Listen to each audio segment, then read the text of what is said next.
Hello friends, data structure सीखने की इस सीरीज में आज हम देख रहे हैं स्ट्रिंग दूसरी स्ट्रिंग की सबस्ट्रिंग है कि नहीं, वो कैसे चेक करें। तो यहाँ पे हमें एक स्ट्रिंग दी गई है कंप्यूटर और उसके अंदर हमें दूसरी स्ट्रिंग यानी कि पुट फाइंड करनी है। तो नेचुरली हमें दिख रहा है कि पुट नाम की स्ट्रिंग कंप्यूटर के अंदर अवेलेबल है और वो स्ट्रिंग थर्ड नंबर की पोजीशन से स्टार्ट हो रही है। यानी कि हम ऐसा कह सकते हैं कि स्ट्रिंग बी स्ट्रिंग ए की सब स्ट्रिंग है और स्ट्रिंग बी की स्टार्टिंग पोजीशन स्ट्रिंग ए के अंदर है 3। अभी इसी चीज का हमें एल्गोरिदम देखना हो तो सबसे पहले हमें हमारी स्ट्रिंग का फर्स्ट कैरेक्टर और हमारी सब स्ट्रिंग का पहला कैरेक्टर चेक करना पड़ेगा और अगर वो सेम नहीं है तो हमें हमारी स्ट्रिंग का दूसरा कैरेक्टर और हमारी सब स्ट्रिंग का पहला कैरेक्टर चेक करना पड़ेगा। वो भी सेम नहीं है तो हमें हमारी स्ट्रिंग का थर्ड कैरेक्टर और हमारी सब स्ट्रिंग का पहला कैरेक्टर चेक करना पड़ेगा। वो भी सेम नहीं है। फिर हमें हमारी स्ट्रिंग का फोर्थ कैरेक्टर और हमारी सब स्ट्रिंग का पहला कैरेक्टर चेक करना पड़ेगा जो कि सेम है। यानी उसके बाद हमारी स्ट्रिंग का फिफ्थ कैरेक्टर और हमारी सब स्ट्रिंग का सेकंड कैरेक्टर हम चेक करेंगे जो कि सेम है। यानी कि एक और कैरेक्टर हमें मैच होके मिला है।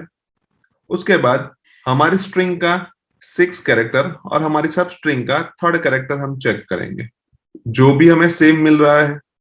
और उसके बाद हमारी सब स्ट्रिंग के अंदर हमें नल कैरेक्टर मिल रहा है। यानी कि हम ऐसा कह सकते हैं कि हमारी सब स्ट्रिंग पूरी की पूरी हमें स्ट्रिंग के अंदर मिल रही है।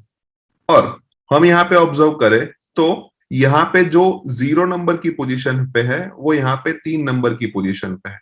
यानी कि हमें दो सेपरेट इंडेक्स की भी जरूरत पड़ेगी। तो लेट अस से उसका एल्गोरिदम हम समझे तो सबसे पहले हमने हमारे एल्गोरिदम का नाम रखा है सब स्ट्रिंग चेक और उसके अंदर हमने दो स्ट्रिंग पास की है। पहली स्ट्रिंग के जिसके अंदर हमें ढूंढना है कि सब स्ट्रिंग है या नहीं और दूसरी स्ट्रिंग जो कि हमारी सब स्ट्रिंग है जिसको हमें स्ट्रिंग ए के अंदर ढूंढना है। अभी हमने आगे देखा कि हमें दो इंडेक्स की जरूरत पड़ेगी। तो सबसे पहले हमने यहाँ पे 0 नंबर की इंडेक्स से स्टार्ट किया है और वो 0 नंबर की इंडेक्स स्ट्रिंग ए की है। अभी हम चेक करते हैं कि ए का जब तक नल कैरेक्टर ना मिले तब तक स्टेप नंबर 9 तक के सारे स्टेप्स को हमें रिपीट करना है।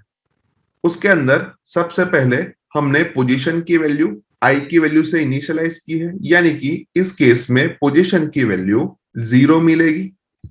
उसके बाद जे की वैल्यू हमने 0 ली है। यानी कि ये और कुछ नहीं है लेकिन हमारी सब स्ट्रिंग बी की इंडेक्स है। उसके बाद हमने लिखा है कि 8 नंबर तक के स्टेप्स को हमें रिपीट करना है जब तक बी ऑफ जे नल ना हो। उसके बाद हमने ए ऑफ आई और बी ऑफ जे को कंपेयर किया है। यानी इस केस में ए ऑफ 0 और बी ऑफ 0 का कंपैरिजन होगा जो कि इक्वल नहीं है क्योंकि ए ऑफ 0 की वैल्यू सी है और बी ऑफ 0 की वैल्यू पी है। यानी कि हम सीधा स्टेप नंबर 9 पे चले जाएंगे जहां पे हमने चेक किया है कि b of j is equals to null. यानी कि हम ऐसा बोल सकते हैं कि इस केस में b of 0 is equals to null जो कि नहीं है। यानी कि हम एल्स पार्ट में आएंगे जहां पे हमने लिखा है कि I is equals to position plus 1। अभी पोजीशन की वैल्यू 0 है यानी इस केस में आई की वैल्यू 1 हो जाएगी। उसके बाद हम सेकेंड नंबर के स्टेप के ऊपर चले जाएंगे क्योंकि सेकेंड नंबर के स्टेप के अंदर हमने लिखा है कि 9 नंबर तक के स्टेप को हमें रिपीट करना है। अभी हम चेक करेंगे कि ए ऑफ आई की वैल्यू नल है। यानी कि इस केस में अभी ए ऑफ 1 की वैल्यू नल है जो कि नहीं है। यानी हम लूप के अंदर जाएंगे, वहां पे हम पोजीशन की वैल्यू आई की वैल्यू से रिप्लेस करेंगे। यानी अब पोजीशन की वैल्यू 1 हो जाएगी। जे की वैल्यू 0 से स्टार्ट करेंगे और 8वें नंबर तक के स्टेप्स को हम रिपीट करेंगे जहां पे हमने लिखा है कि b of j not equals to null ना हो तब तक हमें स्टेप्स को रिपीट करना है। यानी ये भी नल नहीं है तो हम चेक करेंगे कि ए ऑफ आई यानी कि इस केस में ए ऑफ 1 और बी ऑफ 0 का कंपैरिजन होगा जो कि सही नहीं है क्योंकि ए ऑफ 1 की वैल्यू ओ है और बी ऑफ 0 की वैल्यू पी है। यानी कि हम सीधा 9th नंबर के स्टेप के ऊपर चले जाएंगे जहां पे हम चेक करें कि बी ऑफ जे नल है, यानी कि बी ऑफ जीरो नल है, जो कि नहीं है, यानी हम एल्स पोर्शन के अंदर आएंगे और वहां पे हमें आई की वैल्यू को पोजीशन प्लस वन की वैल्यू से रिप्लेस करेंगे, यानी कि अब आई की वैल्यू वन की जगह पे टू हो जाएगी। उसके बाद सीधा हम स्टेप नंबर टू के ऊपर चले जाएंगे, जहां पे हम चेक करेंगे कि ए ऑफ टू की वैल्यू नल है, जो कि नहीं है। तो हम थर्ड नंबर के स्टेप के ऊपर आएंगे, जहां पे हम पोजीशन की वैल्यू को आई की वैल्यू से रिप्लेस करेंगे, यानी कि पोजीशन की वैल्यू अब टू हो जाएगी। उसके बाद जे की वैल्यू हम जीरो से इनिशियलाइज करेंगे और उसके बाद हम चेक करेंगे कि बी ऑफ जीरो नल है, जो कि नहीं है, यानी हम लूप के अंदर जाएंगे, जहां पे हम ए ऑफ टू की वैल्यू को बी ऑफ जीरो की वैल्यू के साथ कंपेयर करेंगे। अभी ए ऑफ टू की वैल्यू एम है और बी ऑफ जीरो की वैल्यू पी है, यानी कि सेम नहीं है, यानी हम सीधा नाइन्थ नंबर के स्टेप के ऊपर जाएंगे, जहां पे हम चेक करेंगे कि बी ऑफ जीरो की वैल्यू नल है, जो कि नहीं है, यानी कि हम एल्स पार्ट में जाएंगे और आई की वैल्यू पोजीशन प्लस वन की वैल्यू से रिप्लेस होगी, यानी अभी आई की वैल्यू थ्री हो जाएगी। उसके बाद फिर से हम सेकेंड नंबर के स्टेप के ऊपर चले जाएंगे, जहां पे हमने चेक किया है कि ए ऑफ थ्री की वैल्यू नल है, जो कि नहीं है, यानी हम लूप के अंदर जाएंगे, जहां पे हम पोजीशन की वैल्यू को आई की वैल्यू से रिप्लेस करेंगे, यानी कि अब पोजीशन की वैल्यू थ्री हो जाएगी। उसके बाद जे की वैल्यू को जीरो से इनिशियलाइज करेंगे। उसके बाद चेक करेंगे कि बी ऑफ जीरो की वैल्यू नल है, जो कि नहीं है, यानी कि हम इनर लूप के अंदर जाएंगे, जहां पे हम चेक करेंगे कि ए ऑफ थ्री की वैल्यू और बी ऑफ जीरो की वैल्यू सेम है, जो कि इस केस में सही है, क्योंकि ए ऑफ थ्री की वैल्यू पी और बी ऑफ जीरो की वैल्यू पी है। यानी अब हम सेवेंथ नंबर के स्टेप के ऊपर जाएंगे, जहां पे हमने आई की वैल्यू में एक इंक्रीमेंट किया, यानी आई की वैल्यू अब फोर हो जाएगी और जे की वैल्यू यहाँ पे वन हो जाएगी।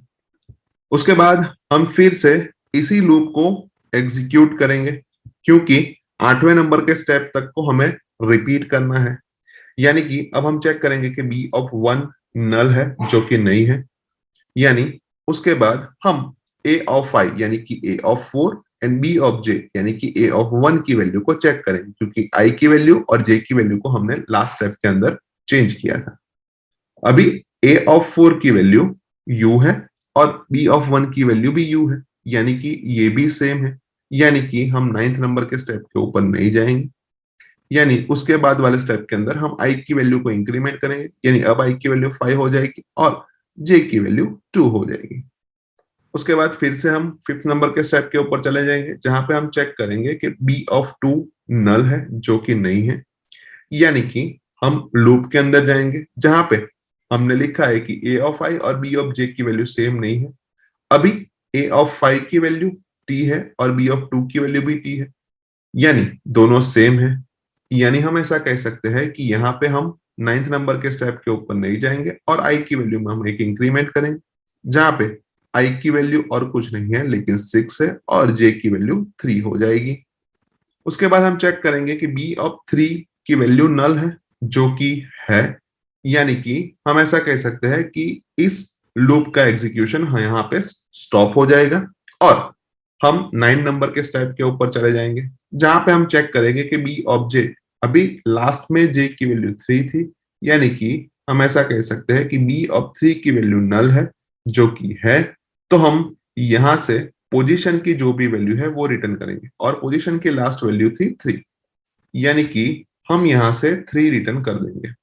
और हमने आगे ही देखा कि स्ट्रिंग बी वो स्ट्रिंग ए की सब स्ट्रिंग है और उसकी स्टार्टिंग पोजीशन थ्री है और हमें आउटपुट के तौर पे भी थ्री मिल रहा है, यानी कि हमने यहाँ पे जो एल्गोरिदम लिखा है वो परफेक्टली वर्क करेगा।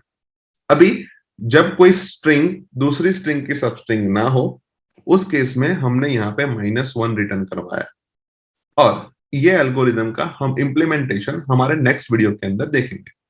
सो आई होप कि आपको इस वीडियो के अंदर एक स्ट्रिंग दूसरी स्ट्रिंग की सब स्ट्रिंग है या नहीं वो कैसे चेक करते हैं वो इजीली समझ में आ चुका होगा। आज के वीडियो में बस इतना ही, नेक्स्ट वीडियो के अंदर फिर से मिलेंगे। Thank you.